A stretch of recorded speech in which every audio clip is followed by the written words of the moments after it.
നമുക്കടുത്തതായി mirror കമാൻഡിനെ കുറിച്ച് നോക്കാം.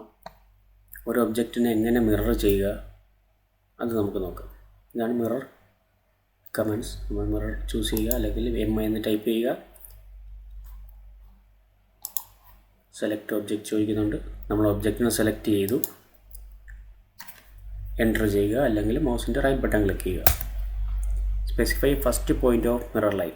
അതിൻ്റെ ഒരു ബേസാണ് ചോദിക്കുന്നത്. നമ്മൾ സപ്പോസ് ഇതിൻ്റെ ഓപ്പോസിറ്റ് സൈഡ്, അതായത് ഇവിടെയാണ് നമ്മൾ മിറർ ചെയ്ത് വരേണ്ടത്. എനിക്കിതിൻ്റെ സെൻറ്റർ പോയിൻ്റ് സെലക്ട് ചെയ്തു. സെൻറ്ററാണ് വേണ്ടെങ്കിൽ സെൻറ്റർ പോയിൻ്റ്, അല്ലെങ്കിൽ നമ്മൾക്ക് ഏതെങ്കിലും ബേസ് പോയിൻ്റ് ഉണ്ടെങ്കിൽ അത് സെലക്ട് ചെയ്യാം. അപ്പോൾ എനിക്കിത് വേണ്ടത് ഇതിൻ്റെ മിഡ് പോയിൻ്റാണ്. മിഡ് പോയിൻ്റ് ചൂസ് ചെയ്തു. സെക്കൻഡ് ചോദിക്കും. സെക്കൻഡ് നമ്മൾ പെർപെൻഡിക്കുലറായിട്ടോ മുകളിലോട്ട് കൊടുക്കുക, അല്ലെങ്കിൽ താഴോട്ടായാലും മതി. ക്ലിക്ക് ചെയ്തു. ഇറേസ് സോഴ്സ് ഒബ്ജക്റ്റ്, അതായത് നമ്മൾ സെലക്ട് ചെയ്ത ഒബ്ജക്റ്റിനെ ഇറേസ് ചെയ്തിട്ട് ഇത് മാത്രം നിർത്തിയാൽ മതിയോ എന്നാണ് ചോദിക്കുന്നത്. നമുക്കതും വേണം. അപ്പോൾ നമ്മൾ നോ തന്നെ കൊടുക്കുന്നു. നമുക്കത് സെയിം ഒബ്ജക്റ്റ് മിറർ ആയിട്ടുണ്ട്. ഇതാണ് മിറർ കമാൻഡ്. നമുക്കിത് ഒന്നുകൂടെ നോക്കാം. മിറർ കമാൻഡ് ചൂസ് ചെയ്തു.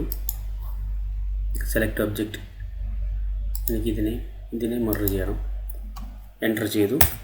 സ്പെസിഫൈ ഫസ്റ്റ് പോയിൻ്റ് ഞാൻ ഇവിടെ ചൂസ് ചെയ്തു. അപ്പോൾ ഇങ്ങോട്ട് വരുമ്പോഴത്തേക്ക് തന്നെ അതിൻ്റെ ജസ്റ്റ് ഓപ്പോസിറ്റ് സൈഡ്, അതാണ് മിറർ എന്ന് പറയുന്നത്. ഇവിടെ ക്ലിക്ക് ചെയ്തു. ഇറേസ് സോഴ്സ് ഒബ്ജക്റ്റ് ഞാൻ ഇറേസ് കൊടുത്തു കഴിഞ്ഞാൽ എനിക്കത് നമ്മൾ ഫസ്റ്റ് കൊടുത്ത 2 ഒബ്ജക്റ്റും ഡിലീറ്റായി അത് ഇവിടെ വരുന്നതാണ്. അതാണ് മിറർ കമാൻഡ്.